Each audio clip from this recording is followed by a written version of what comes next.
trends, and of course to Robert Peston, one of the very few to see this coming. And finally, how did it all get so crazy? The road from steady as she goes to perpetual political upheaval.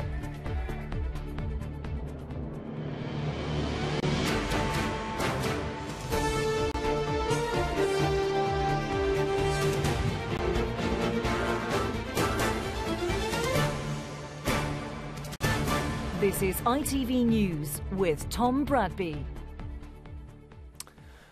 Good evening. For a Prime Minister who mostly comes across as rather cautious, Theresa May turned out today to be partial to a game of high-stakes poker. She's taken the gamble that the other Downing Street resident, who was the child of a clergyman, Gordon Brown, famously ducked. She's called a snap election for June the 8th, in 7 weeks' time. She told our political editor Robert Peston she'd made up her mind while walking in Wales before Easter. So, in this specially extended programme, we'll assess her motives, her methods and the potential fallout from her announcement. There is no doubt she wants to strengthen her own hand as Prime Minister. That much is obvious. But she also said she needs a stronger hand to negotiate Brexit. And there was a clear message to her own MPs: get into line behind me or ship out. Her moment of destiny, and ours, calling a general election that few expected and that she repeatedly said she wouldn't hold till 2020. I have just chaired a meeting of the Cabinet where we agreed that the government should call a general election to be held on the 8th of June. Why has she changed her mind? Well, it's because of the massive challenge with the government's slim parliamentary majority of negotiating an exit from the EU that keeps us prosperous and safe. At this moment of enormous national significance, there should be unity here in Westminster. But instead, there is division. The country is coming together, but Westminster is not. In recent weeks, Labour have threatened to vote against the final agreement we reach with the European Union. The Liberal Democrats have said they want to grind the business of government to a standstill. The Scottish National Party say they will vote against the legislation that formally repeals Britain's membership of the European Union. And unelected members of the House of Lords have vowed to fight us every step of the way.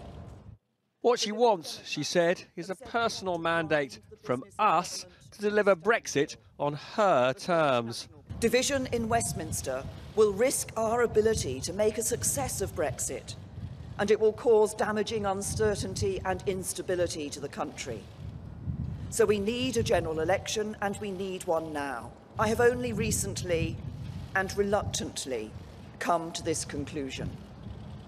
Since I became Prime Minister, I have said that there should be no election until 2020. But now I have concluded that the only way to guarantee certainty and stability for the years ahead is to hold this election and seek your support for the decisions I must take. So, a disaster for him, surely, with Labour 20-odd points behind in the polls, more unpopular as an opposition than at any time since the early 1980s. I welcome the opportunity for us to put the case to the people of Britain, to stand up against this government and its failed economic agenda, which has left our NHS in problems, which has left our schools underfunded, which has left so many people uncertain. We want to put a case out there for the people of Britain. As for the Lib Dems, all but wiped out in 2015, their leader senses an opportunity for a revival from a direct appeal to all those who didn't want Brexit. This is an election that gives Britain the chance to change the direction the Conservatives are taking us in, an opportunity to vote against a hard Brexit that I believe the majority of the people join with me in being opposed to keep us in the single market, and to make sure that Britain has a strong and decent opposition. Now, the First Minister of Scotland recently attacked Theresa May for not having a mandate from the electorate, so presumably she applauds Mrs May's quest for such a mandate. This is the biggest political U-turn in recent political history, but it's a decision that the Prime Minister has made very much in the interests of her own party, not in the interests of the country. Theresa May clearly sees the opportunity, given Labour's total disarray, to crush all opposition, get rid of anybody that disagrees with her, and give herself a free hand to move the country direction. Now, it's all very well for the Prime Minister to say that she needs an election because her party isn't strong enough in Parliament. But that weakness has been conspicuous during all the many months she insisted she didn't need to have an election.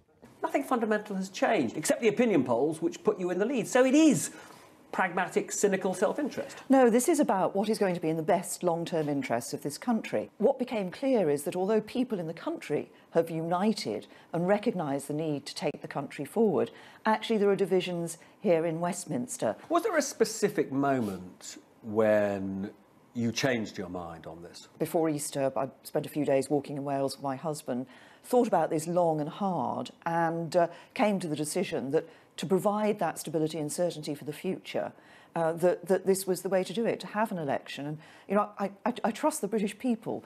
The British people gave the government a job to do in terms of coming out of the European Union. And I'm going to be asking the British people to put their trust in me in ensuring we deliver a success of that. One specific risk relates to Scotland. First Minister Nicola Sturgeon is bound to say to the people of Scotland that they should vote for the SNP to give her further support for her view that she wants to take Scotland out of the UK. I will be out there championing the cause of a united kingdom. I believe that we are stronger as a united kingdom. I think this union we have between Northern Ireland, England, Scotland and Wales is a very precious union. I think we all benefit by it. It's also a critical juncture at the early start of Brexit negotiations, with EU leaders deciding essentially the structure of how to negotiate with us. Will you have the personal resource to put into those talks what's necessary? Well, yes, but if you think about it, the timing that I said we will have of an election on the 8th of June means that over the next few weeks we will be having our election campaign at the time when the European Union will be getting their decisions about what they want to have in terms of the negotiating strategy together. So there is, if you like, this moment of opportunity for us to do this. And in an emotional sense, having your own personal mandate rather than one inherited from David Cameron? Obviously, I stood on the Conservative Party manifesto in 2015, but that manifesto was for a time when there was going to be a referendum, but there was a general assumption that we would stay in the EU.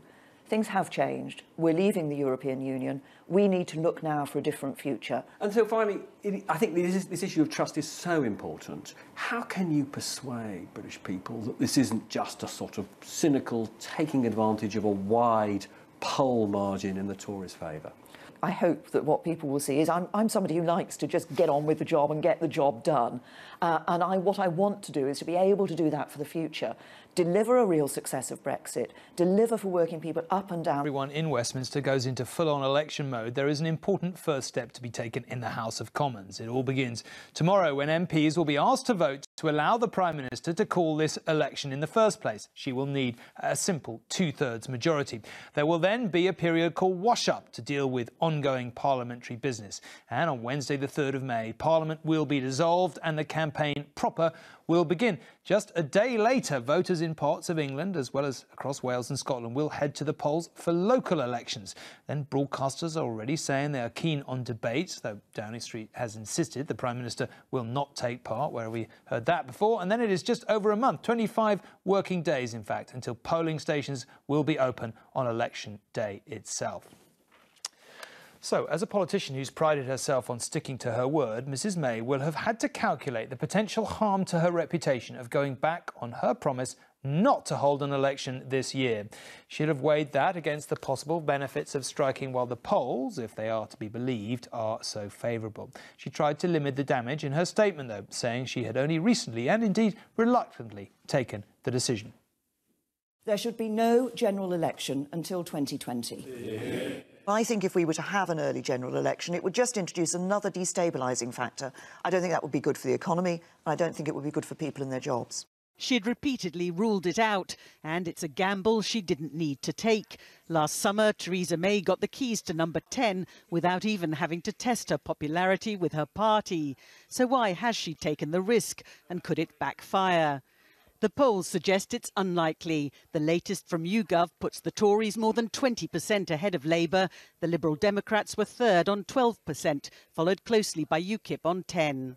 And as to who would make the best Prime Minister, half thought Theresa May, just 14% said Jeremy Corbyn, while 36% didn't know. Her own personal ratings are really almost stratospheric for a sitting Prime Minister, and in particular she's a very long way ahead of Jeremy Corbyn, whose personal ratings are, of course, appalling, as bad as they've been for any leader for more than 30 years.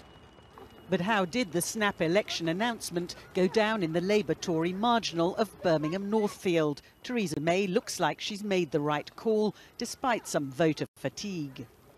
It's such a big thing, Brexit, and before she can go forward with it, she's got to have the full backing of the country, really. But the only problem is there's no real credible opposition. So I think she's going to win it hands down. Always been Labour, and then since I think everything to do with Brexit and Jeremy Corbyn stepping up, no, it's changed my views on that party completely. The only reason she's calling it is because she thinks she can win, and I definitely wouldn't vote for the other idiot at the moment. But I'm not going down to vote. I'm not voting for the men and nothing, because they stand there, they lie to your face, and it isn't just one, it's over everything, so they can get lost. I'm not wasting shoe leather on them. One man who helped David Cameron win in 2015 says voters won't punish Mrs May for changing her mind. I think that most people already feel that politics is in a lot of disrepute. So the reality that somebody makes a promise and breaks it, unfortunately, is not something that's going to do a huge amount of damage. The reality people are going to do when they're voting is say who's the best Prime Minister, who is the person who is going to run this country competently, what's the best thing in terms of Brexit. But having made such an issue of trust, did the pressure to produce her Easter surprise in fact come from senior colleagues? She's known as someone who is a steady-as-she-goes person, very risk-averse. Has she been pushed into this? No one pushes Theresa May into things. You know, she makes up her own mind very carefully, over time, taking into account all the facts and considerations. That's what she's done in this case. This is absolutely in her character to do this, to think about it carefully and privately, and then make a very clear decision, even if it comes as a surprise to everybody else. A risk-taker, after all, who's now putting her trust in the voters to give her a fresh mandate. Libby Vina, ITV News, Westminster. Mrs May was pretty frank about the fact that Brexit was in the front and centre of her thinking on calling this election. But for voters up and down the country, of course, there will be many other concerns. The health service, social care, schools, and indeed whether as a whole the UK stays together at all or splits. Remember this? Of course you do. It was only 2 years ago. We went to the polls with the economy, healthcare and immigration ringing in our ears. Never take economic stability and economic security for granted. This is a once in every 5 years choice about who this country works for. That, though, was before we voted to leave the EU. It changed the political landscape and with it the way parties will campaign this time round. How we leave the EU will overshadow much of the debate. Theresa May wants a mandate to do it her way, something she says is vital for its success. What she wants to be able to do is have a strong mandate, her personally, and also for the government, to be able to say, right, the British people have backed me now to go and do this negotiation and get what I believe we need and what is useful for both sides. And I think that is the key to this. So it's strength, really, and that can only come from an electoral mandate from the British people. Labour, though, argues she's driving forward a hard Brexit that'll only damage people's lives. Our vision for Brexit is about protecting jobs and living standards.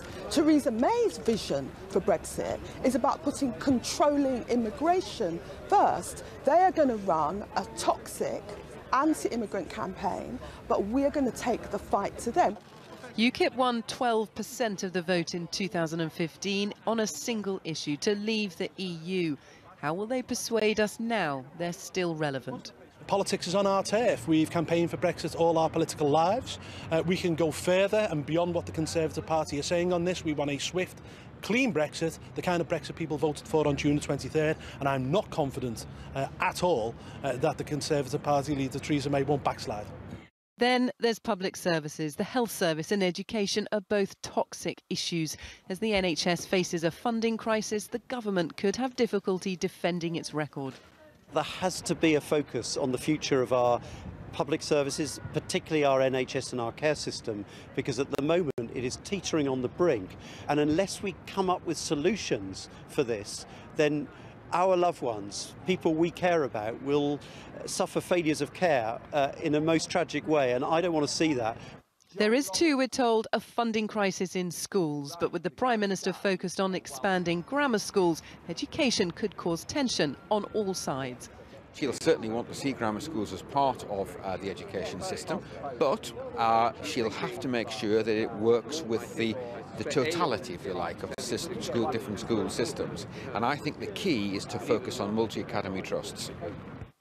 And the future of the UK will undoubtedly play a role in the campaign. Political uncertainty in Northern Ireland has increased talk of a united Ireland. And in Scotland, the case for a second independence referendum will be made. So this election is going to be about who stands up for Scotland's best interests, who stands up for the Scottish Parliament's right to make decisions and defend the interests of the Scottish people who have voted for a party and a government that want the people to have a say in their future.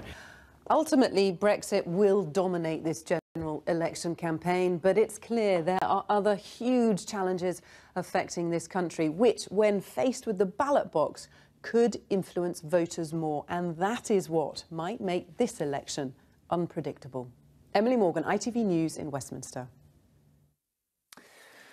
Now, the leaders of other European countries may not exactly be waiting by the phone for Mrs May's call these days, but they have important negotiations to conclude with her, which have only just started. So what has been their reaction? Well, the European Council President, Donald Tusk, likened what Mrs May had done to the technique of the film director and master of suspense Alfred Hitchcock. Start with an earthquake to be followed by rising tension, he said. Probably have to be a Hitchcock fan to get that. But anyway, Mr Tusk will be chairing the first meeting of other EU leaders in only 11 days' time to agree their negotiating tactics.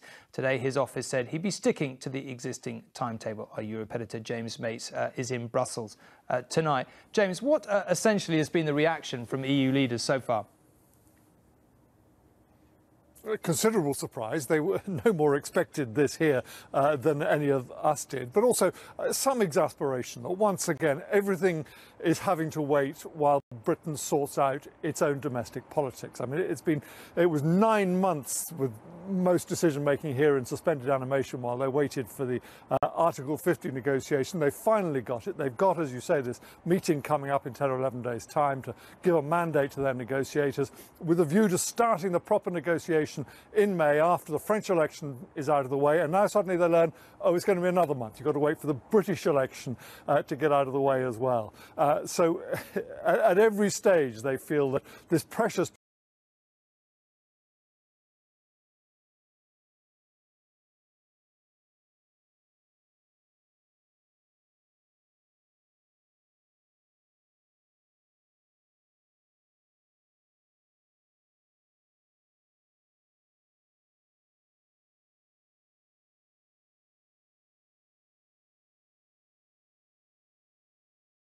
and be prepared to do a deal that way. And of course, here they must consider the possibility that Mrs May doesn't even win the election, which is once again why we must wait and see. But it does, though, interestingly, allow time after Article 50 is finished in 1919, before the next general election, which was going to be in 2020, will now be in 2022, in which you can have a transition arrangement for Britain to leave, and that will please businesses on both sides of the Channel without question. OK, James, thank you very much indeed. Well, that barometer of our political and economic life, the pound, rose after Mrs May's announcement on the foreign exchanges, up to its highest level for 4 months. But as the pound became more valuable and therefore less advantageous for British exports, share prices fell. The FTSE 100 was more than 2% down. Funnily enough, the biggest percentage drop since the day after Brexit. Our business editor, Joel Hills, is here. Joel, let's not read too much into today's movements, perhaps, but we always say elections are about the economy. If this one turns to be, what impact do you think the economy will have? Well, look, investors are looking at the opinion polls, Tom, which are suggesting that Theresa May will emerge blinking into the morning on June the 9th from Downing Street, greatly empowered and emboldened, that she'll go back to the negotiations with the EU, rejuvenated and able to secure a trade deal that she wouldn't currently be able to secure, that Brexit, if you like, will become more prosperous as a result of this election. That logic holds up to a point, but only if the election goes in the way that the polls suggest it will. The timing's interesting here, both in terms of the polls, which are favourable, but also the economic data, which is currently very favourable for Theresa May. Remember, a year ago, we were looking at stark predictions of a recession if we voted to leave the EU. It was, wasn't it? And the IMF, the International Monetary Fund, a year ago warned technical recession, severe damage to the British economy. Today, Tom, it pointed out that it's forecasting that the British economy will grow faster than any other advanced economy other than the United States. Now, that's not to say that everything is rosy. It is not. The prices are starting to rise. Inflation is ticking up. The IMF notably stands by its forecast that Britain will be less prosperous in the long term as a result of Brexit. No one knows what's going to happen next. Some people talk of a renaissance. Some people talk of disaster. Still, Brexit is a process, not an event, and we are right at the beginning of that process, as we keep reminding that people. So, Project Fear may yet come to pass, but it hasn't come to pass yet, and that's the point. Not a bad time to go to the polls. OK, interesting. Thank you very much indeed, Joel. Now, you could say this is not going to be one election, but many. In Scotland, for example, the primary dividing line is likely to be over that vexed issue, independence. We heard Scotland's First Minister earlier condemn Mrs May's decision to call an early election. But what about Scotland's voters torn between party and union? The Prime Minister is fighting this election to secure a mandate for her vision of Brexit in a country that's divided. It's leave versus remain, hard versus soft. But not in Scotland. This nation has its own distinct divide, and many voters on June the 8th will pick a party that's either pro-Scottish independence or pro-UK. David Torrance has written about Scottish politics for the last 2 decades. He now thinks unionist voters here will turn to the Tories. They're overcoming decades of deeply ingrained tribal hatred of the Scottish Tories, you know, the memories of Margaret Thatcher, Ravenscraig, all the mythology which we hear so much about in Scotland. And for the first time, they're thinking, actually, I could vote for the Conservatives. They like Ruth Davidson, not your average Conservative leader. They think the party's a bit more moderate. And crucially, the party is a credible opposition to the idea of another independence referendum. Writer and pro-independence activist Leslie Riddoch thinks Brexit has been a game-changer in Scotland, and of the 62% of Scots who voted to remain, many will look for a party that values EU membership above union with the UK at any cost. Well, I'd imagine that the SNP will gain from that, because in a first-past-the-post election, there isn't the chance to have a very differentiated vote. You just have the chance to make one big impact, and Scotland has shown that it knows how to do that by voting SNP in the past. That'll happen again this time. The two main voices we hear from Scottish politics are those of Nicola Sturgeon of the SNP and Ruth Davidson of the Scottish Conservatives. Yet neither of them are actually standing for election to Westminster this time round. So when you go beyond the political bubble here at Holyrood, you'll find that many people in Scotland are starting to feel voter fatigue. This will be the 9th vote in just 7 years for people in Scotland. On the streets of Edinburgh this afternoon, there was not a huge appetite for going back to the polls. I'm sick fed up of elections, referendums. What is it doing? It's doing nothing. For Scotland, I think it will all be about our position both within the UK and our future within Europe. What do you think about it? Stop pushing me on that. But people in Scotland will be pushed once again to pick a side. It's not that long since they voted convincingly to be in both the UK and the EU. But in this election, that is no longer an option. Peter Smith, ITV News, Edinburgh. It is not just Scotland, of course, where there is plenty at stake. What about Northern Ireland and Wales? Mark Mallet is in Stormont tonight. But let's go first to our Wales correspondent, Rupert Evelyn, who's in Cardiff. It's suggested, Rupert, that Labour might even lose Wales this time. This is very early days, and this is only on the basis of opinion polls and all the rest of it. But what do you make of that?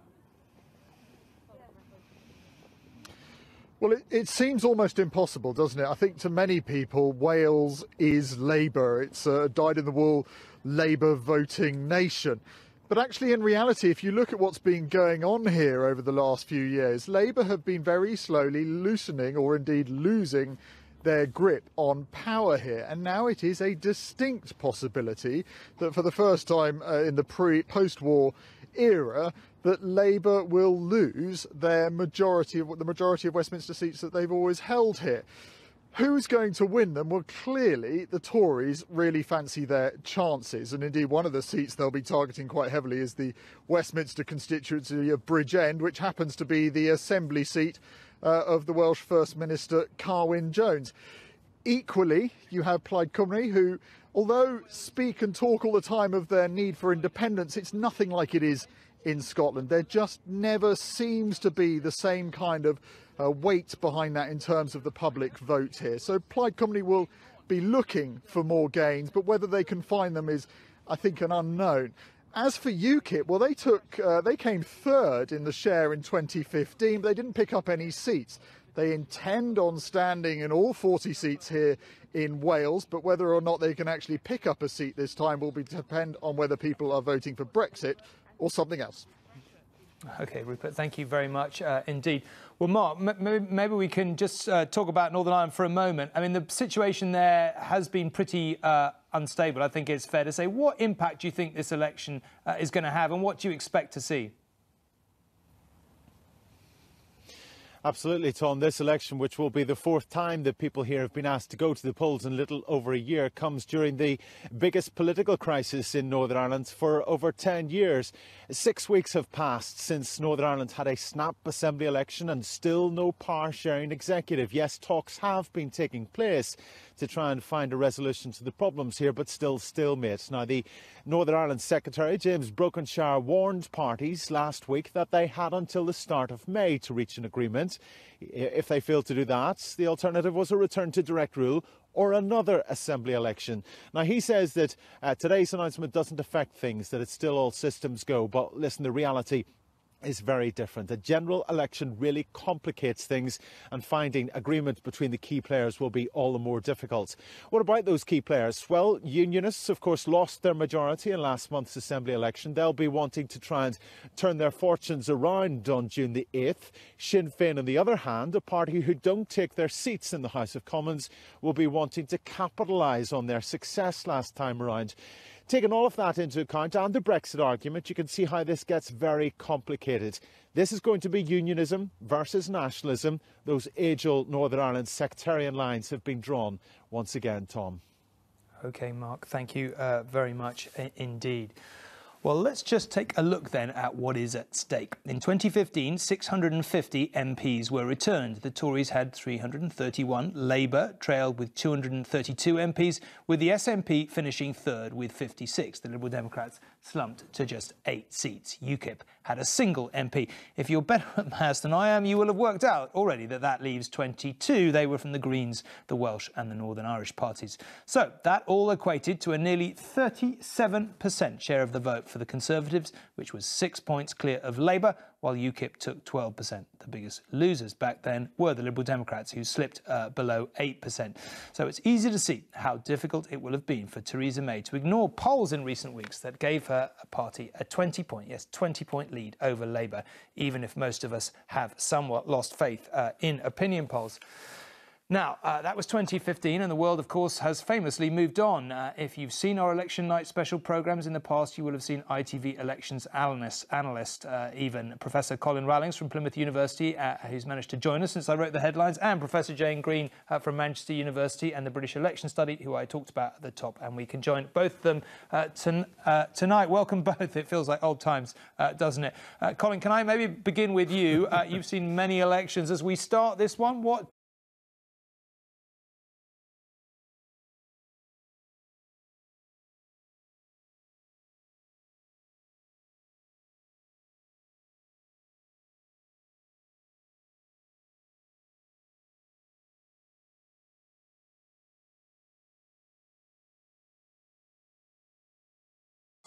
gain, and indeed they may yet lose some seats to the Liberal Democrats in different parts of the country. So it's the Conservative-Labour battle, which, as ever, is key to the outcome of the election. And the opinion polls suggest that there has indeed been a swing since 2015. Whether it's 4 or 5 or 6% is kind of irrelevant and will settle down in the next 6 to 7 weeks. But it's that kind of swing, and a lead, at least in double figures, is what Mrs May needs, because if she had this election and doesn't come out of it with a substantial majority, it will all have been a bit of a waste of time. Anyone watching election night last time will have seen us talking about the catastrophic night the Lib Dems were having. They're already talking about a surge. How realistic do you think is that kind of talk? Well, I think there are a number of areas in which you could see a Liberal Democrat mini surge. Let's not put it any higher than that. They will obviously have their sights fixed on some of the remaining voting areas of the country, particularly in London, but also in some of the university cities. They lost Cambridge, they lost Bristol West constituencies, for example, to Labour last time, and they would, I think, hope that they might get those back. And of course, their old heartland in the southwest, they've been talking up, when we thought we were only going to be looking at local elections next month, they've been talking up their chances in Cornwall in particular, which they had a clean sweep of in a general election in the noughties, and where the Conservatives now have all the constituencies. They would hope to win some seats back from the Conservatives in the southwest, in Cornwall there, and also in Somerset, which of course makes it even more essential that Mrs May gains these seats from Labour. And she'll hope that one of the things that will contribute towards that is that if the old UKIP vote disproportionately falls out in the Conservatives' favour, then there could be some really quite unlikely places suddenly coming into the Conservative column in June. For example,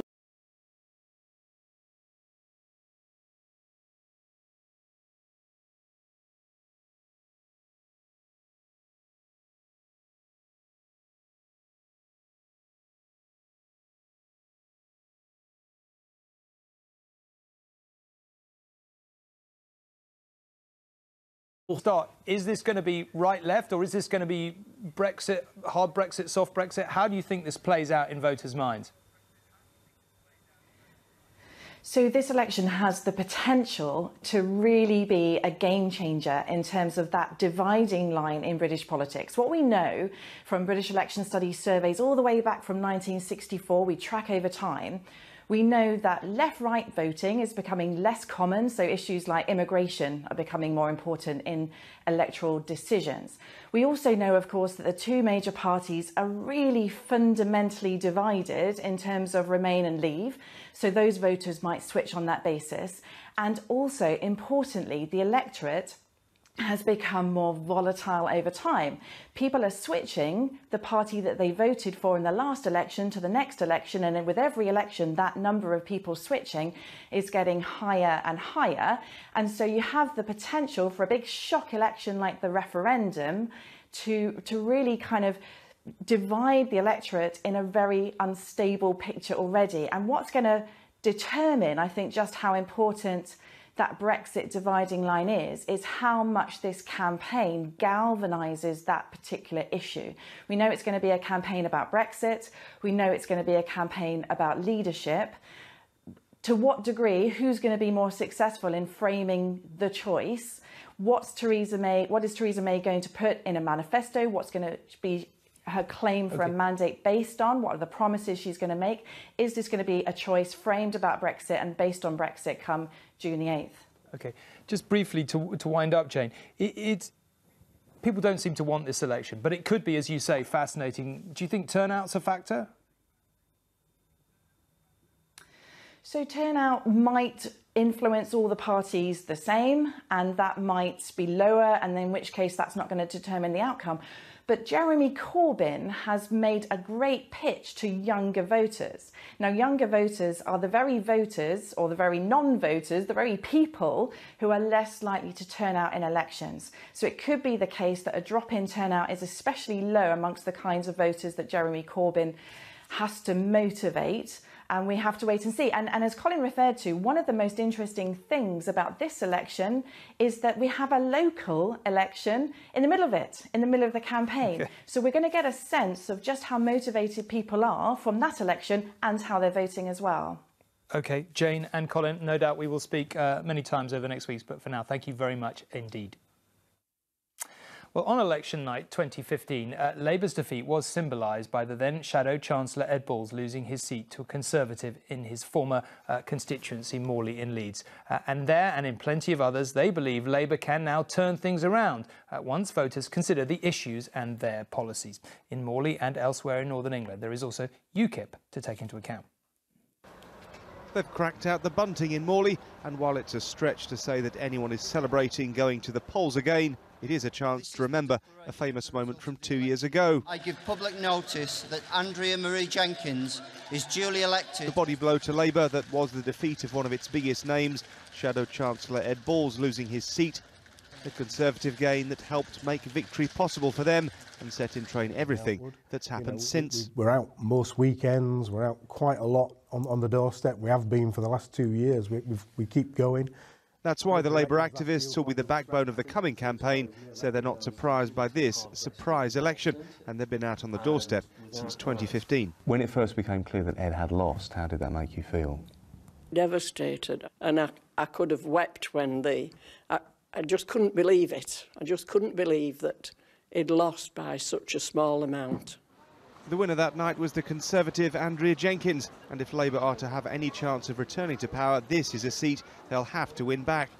The Conservative majority here is just over 400 votes, but in 2015 almost 8,000 people here voted for UKIP.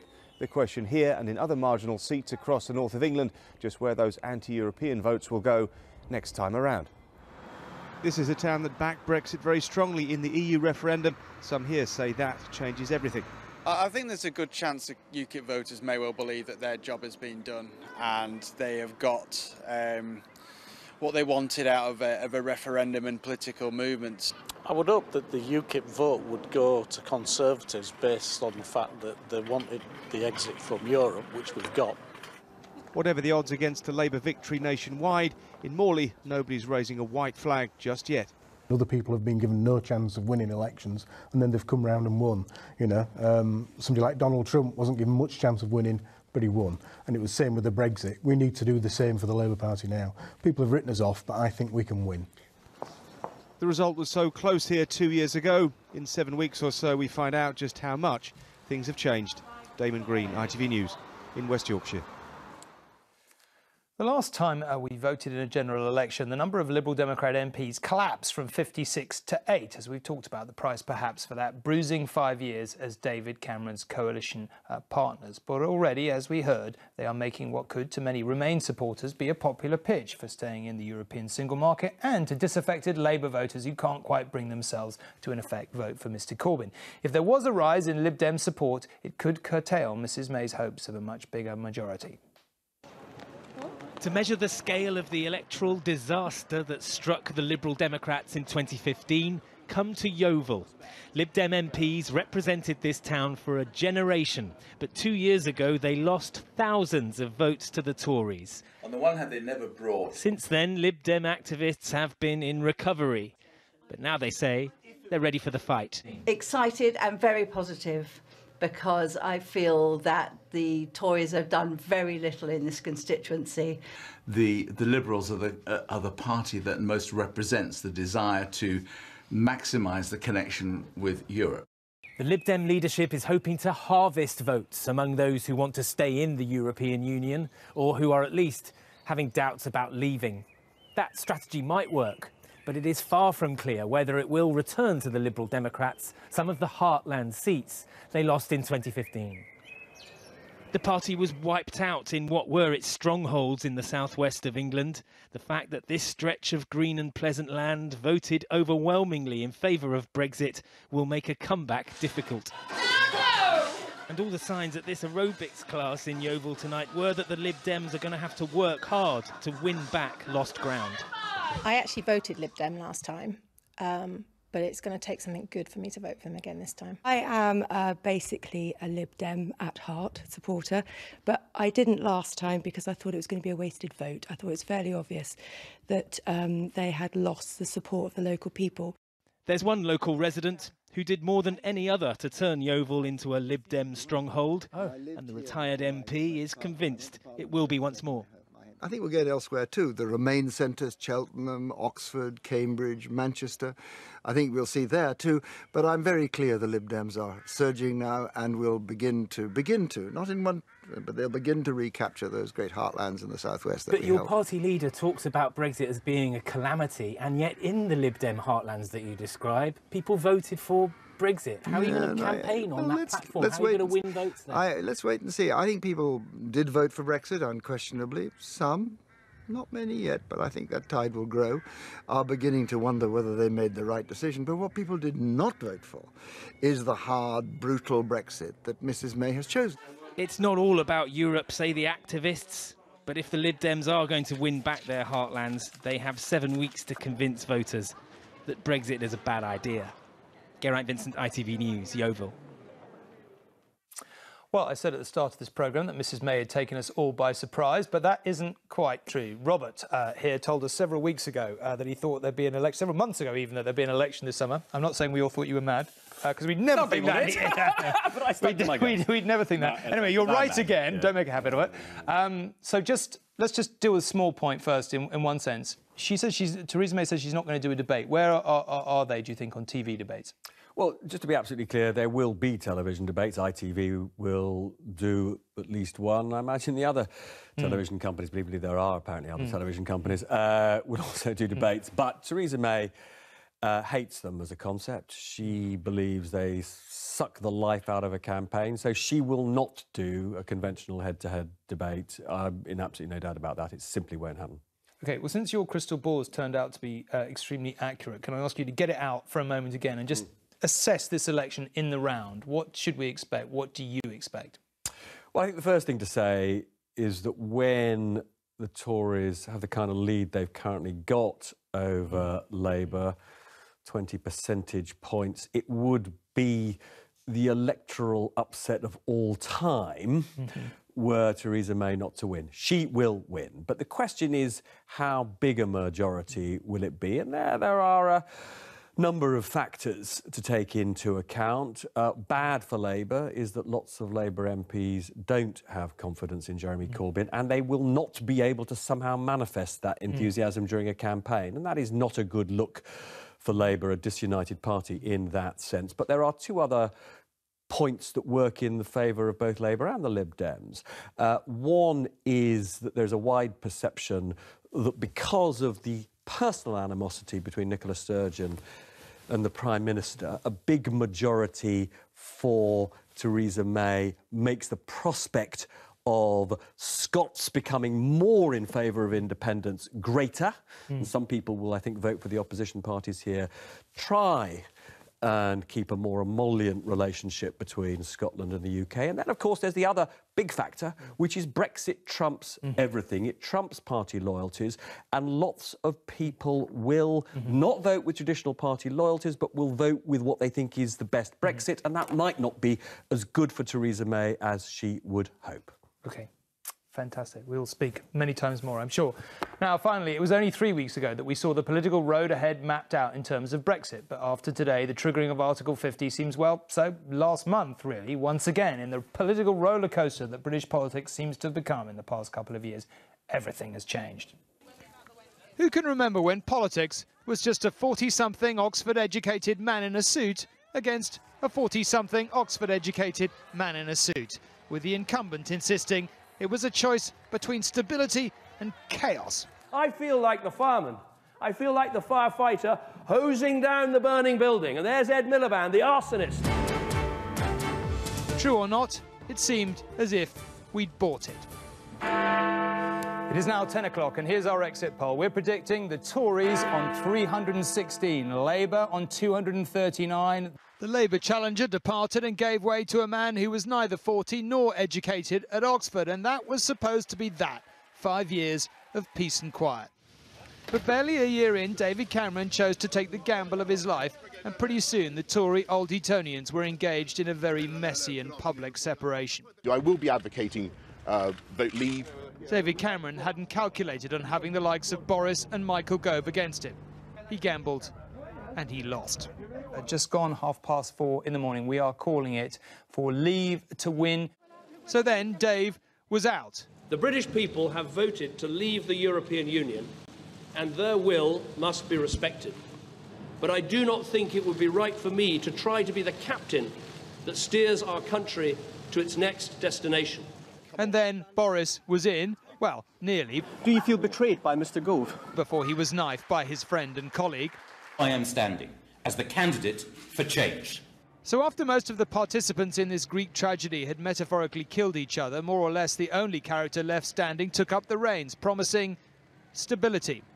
And that was that. And the apart from Labour having another leadership election with exactly the same result. Until that is yet another bombshell.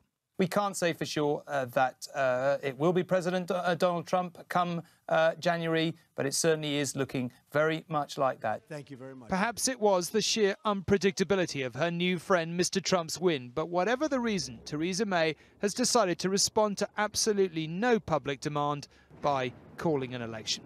Her task will be to prove that it suits anyone but her. That's the next few weeks. That's all for now. Join Alistair tomorrow night. I'll be back on Thursday. For now, good night, and thank you very much for watching.